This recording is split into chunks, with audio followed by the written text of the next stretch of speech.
What is that? I got to report this to the HOA.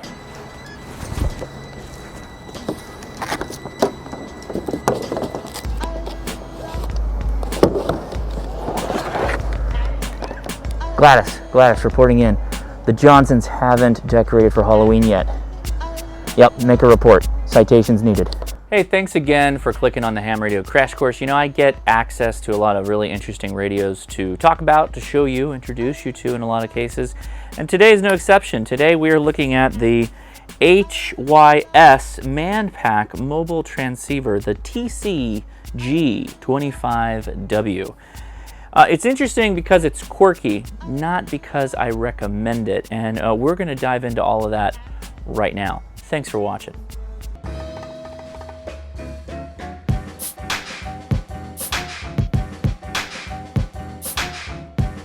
Not too long ago, KC1NHG messaged me and said, hey, would you like to check out a Manpack portable radio? And I said, oh, Manpack portable radio, that sounds pretty interesting. It goes by Bell Murtock on the Discord. Thanks again for letting me borrow this, and I apologize for the lateness in this review. I got this a little bit before the 705 landed on my door, and you better believe I was going to make some 705 videos before I got to this. So what this is a dual band transceiver, a very low dual band transceiver. In fact, the frequency range for this is 136 through 174 megahertz for transmit, and 400 through 480 megahertz transmit as well, so dual banded.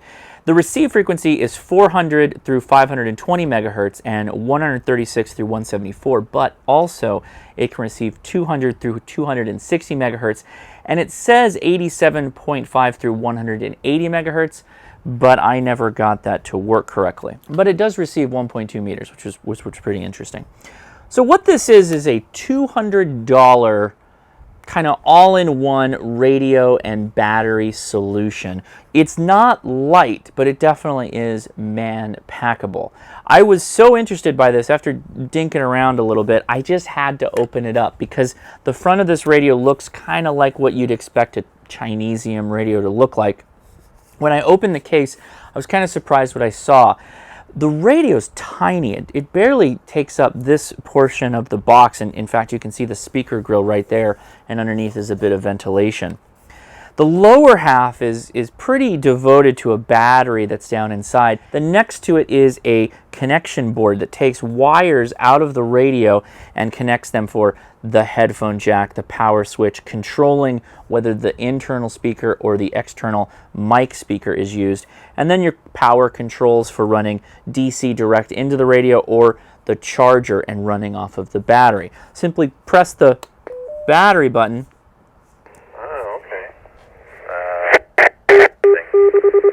And it sounds pretty loud. Now the antenna that comes with it, and yeah, this is the pack-in antenna, is okay. You know, it seems to be just fine. It is on the cheap side though, and it is like a handy talkie antenna. This is a 20-watt output radio.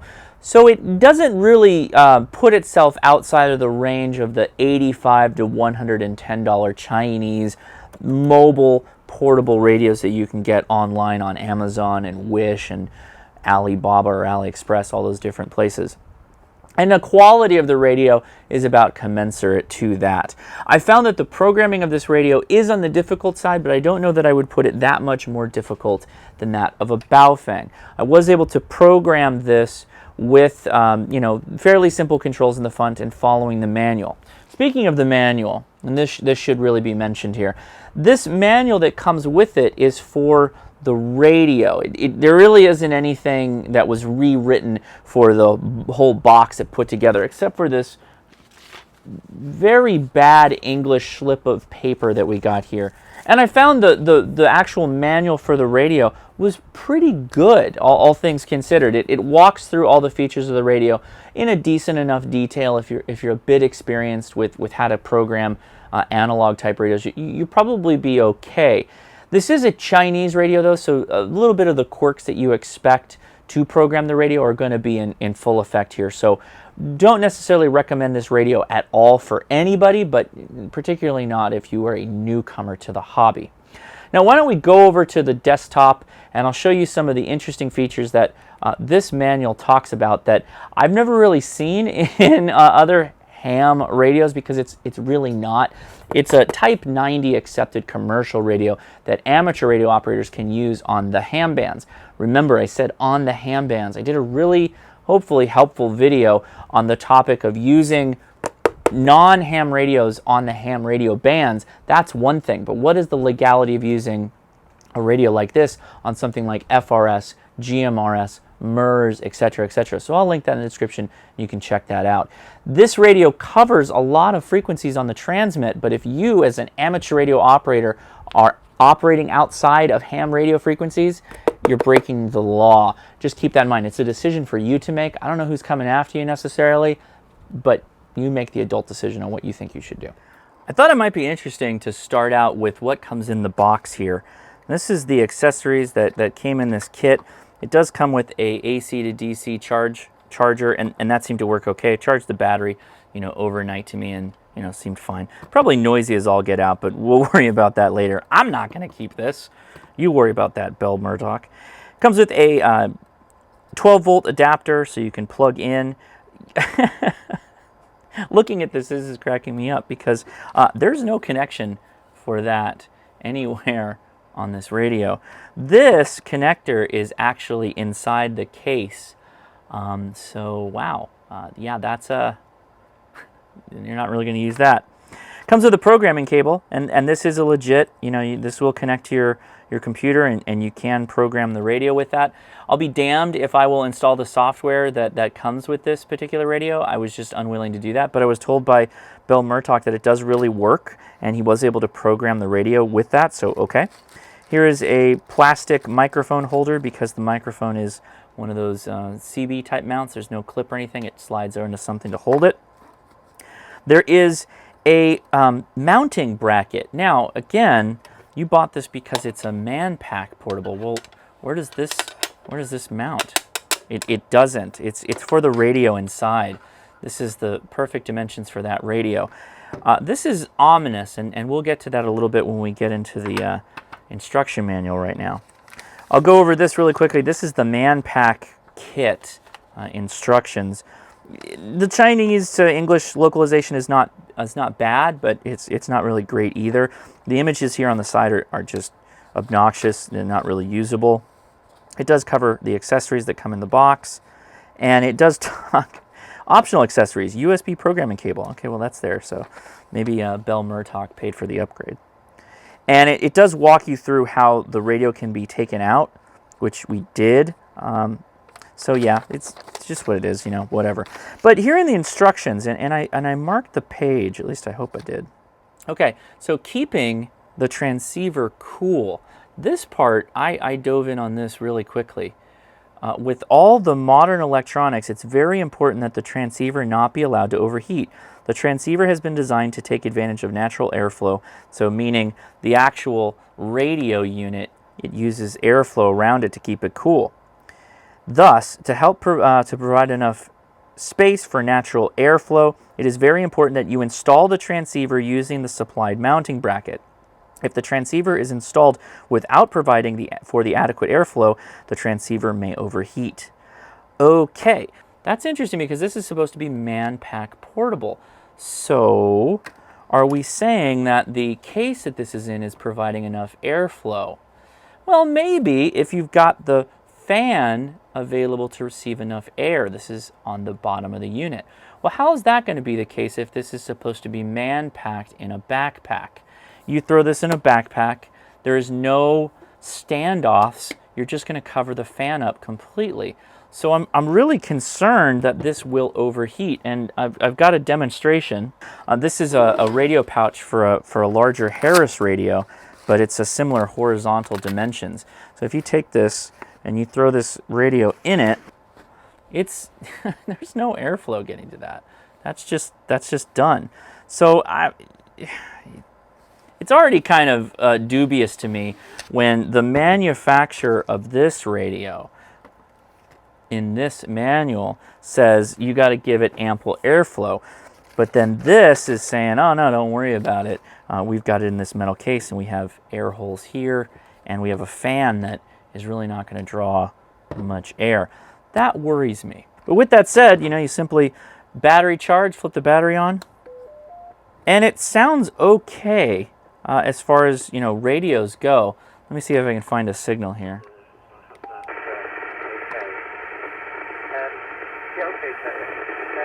Yeah, obviously within the nuclear power system, then it's a great opportunity. Well, you know the details. The antenna is getting a little interference here, but let's flip it over to the hand mic. Have you been down to LA? Southern California, near LA for about 17 years before I moved home to Las Vegas to retire. The problem is that this antenna is not really that great. However, you can swap the antenna out easily enough, but that runs into another problem. Come on, focus, come on.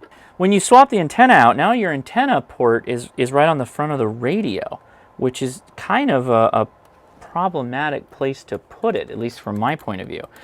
So here, let me grab a antenna worth its salt. So we'll connect it in here. This is kind of my experience. I plugged it into an external antenna. Sounds great. The stock antenna this comes with is not great. I wouldn't necessarily recommend this. But this antenna, you know, a nice external VHF, UHF antenna, signals come booming in and the speaker is quite loud. I enjoy working on the pattern. Well, you don't There's like Max. to drill down on people Pretty loud. like they do on the wind system, and they've got a disciplinarian there. And if you say wrong things, they check you. Yeah, they do that on the Papa system too. And the wind system does not have a monopoly in that area. And here's the hand speaker again. Wow, you know, wow. They write you up for it, and you get a ticket in the mail over. I have to know what's in this. I don't know that I'm going to find out completely. I have a feeling that this thing's going to be a problem, but we'll get there when we get there. Try not to round any screws since this is not my radio. I did not expect to happen what happened. Okay, so this is loose. I expected this to just be a face cover over the top of another radio, but it's not. It's the antenna is routed up and then over, which I guess makes sense. I don't know why I was thinking it would just be right there, but I'm betting once I take the two connectors off here, this is going to come apart. So here's what I really want to know. I want to know what the battery is. That's my most interesting part about this whole thing. Wow. Who expected that?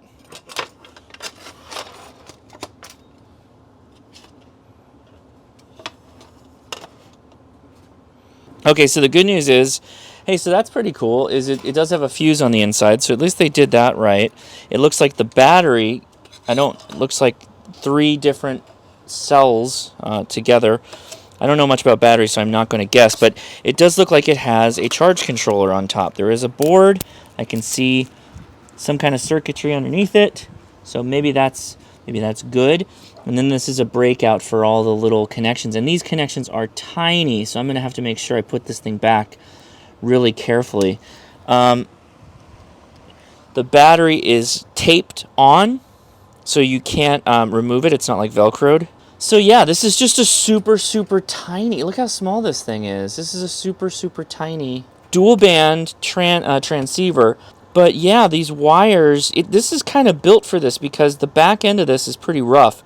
The wires are just coming out of here for the controls. So it looks like this is kind of designed to be in this, because you can see these wires out here for the first switch for the speaker out of the speaker mic or out of the top here. Well, that's fascinating. Well, now I've got even more thoughts about this. Let's get it back together nicely, and so, you know, I don't want to damage it. Take our time with it here.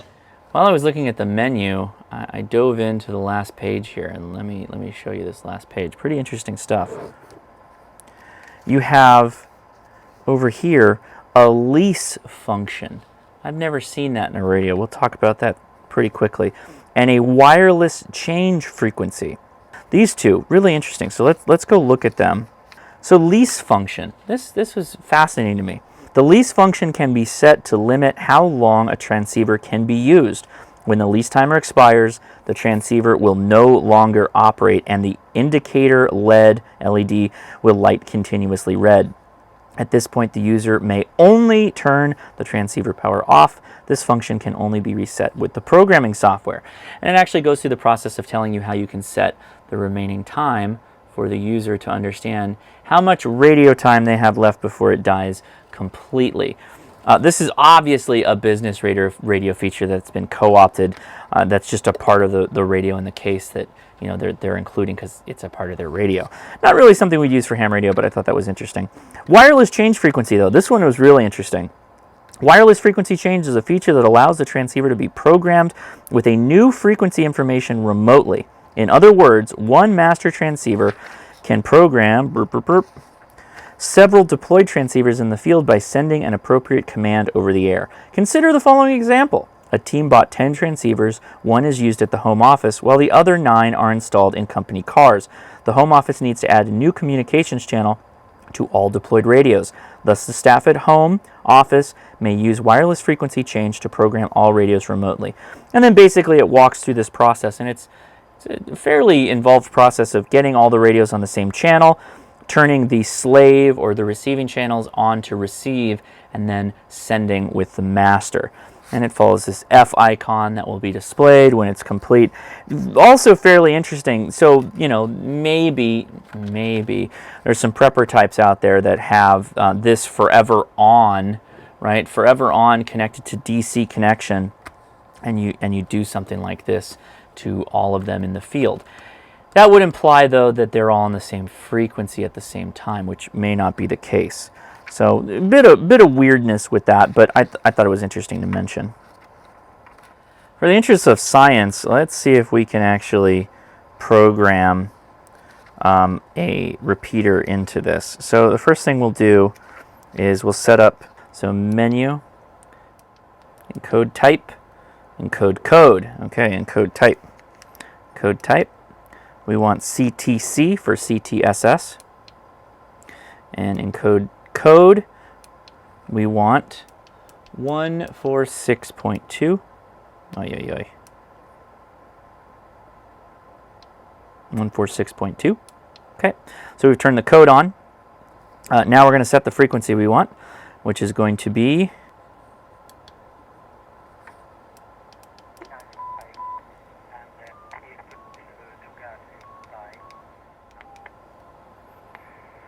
the Keller Peak repeater, one of my favorite repeaters in SoCal. So we've got that set up correctly. We have it keying. It is not, however, offset, so we need to do that next. All right, menu. Let's go down. It's going to be shorter to get to 36, 35. Oh, maybe not. Repeater type. So we're going to do, see that? It was either single for simplex or non-changing frequency, repeater plus or repeater minus. So we want plus. And we'll go back to menu, and then we'll hit P3 to exit the menu. So now, if I have this done correctly, I'll key up, but people are talking. I don't want to do that. Let's switch to a dummy load. All right, I got a nice 50 ohm, 15 watt peak. So that means we're on low power. Good call. Let's key it up. And there's the plus. Steps up. Very good. All right, so now all we have to do is save this into memory, and then I'm going to leave the name for you adventurous people. That's a whole nother ball of wax, but you can do it, and the manual covers it. So save the channel. Back up to 5. Okay, we want to save to, I don't know, let's call it channel 11. All right, this took me a little while to figure out, but navigating this is kind of fidgety. If you go, A button switches between the A and the B channel. And if you P3, that switches between VFO or frequency change and channels. So I want to be on the B channel. That's where I program my channel. And you notice there's no channel 12. It goes to the 70 centimeter call. If I go to 11 though, 146385, and if I key up, there's your up. Now let's say I wanted to go back on the antenna here, and we're going to run to high power, push P2, see it says low high. Once more it says high only. That's that tiny little H. I hope you can see that. Well, one of the downsides of picking a really nice popular repeater is that it's always in use. And they have a nice little QSO. So I don't really want to interrupt them. I'll come back in a second. Oh, while I have you, don't go to this website. Don't go to HYSCT.com. It's broken. So you can buy this on Amazon, but this website is kaput. So how much trust do you have in this now? All right, I got real fed up waiting for this to key up, so I just programmed another repeater. I didn't save this to memory yet, but I just want to hear it work. So let's see. Are we on? Here we go. Kilo India 6 November Alpha Zulu. All right, well, there's the, so you know it worked. Kilo India 6 November Alpha Zulu, just doing a radio check, That's going to do it for me on this this tabletop. I think I'm all good here. I've seen all I need to see. By the way, the power button doesn't do anything. It just changes bands. So, yeah, that'll do it. Okay. Back to my face. So thank you again to KC1NHG. This was a compelling radio to at least take a look at. It's a bit different from my standard videos. I'm not recommending this at all, but it was fun to take a look. Hopefully you enjoyed looking under the hood and some of the interesting little quirks in this area. I'll leave you with this. There are a couple of radios on the market that are dual band, made by Japanese companies that are really nice. They're inexpensive. I did a video talking through my radio selections in that space. I even covered a couple of Chinese radios I would recommend. I'll post that video in the link as well. You can watch that. It's annotated in the bottom bar, so you can click to exactly the topic you're interested in. Maybe it's mobile radios. Maybe it's handy talkies. I don't know, but it's probably not this one. Anyway, I'm Josh, KI6NAZ. I hope you enjoyed this episode of the Ham Radio Crash Course. I'll talk to you again soon. See ya.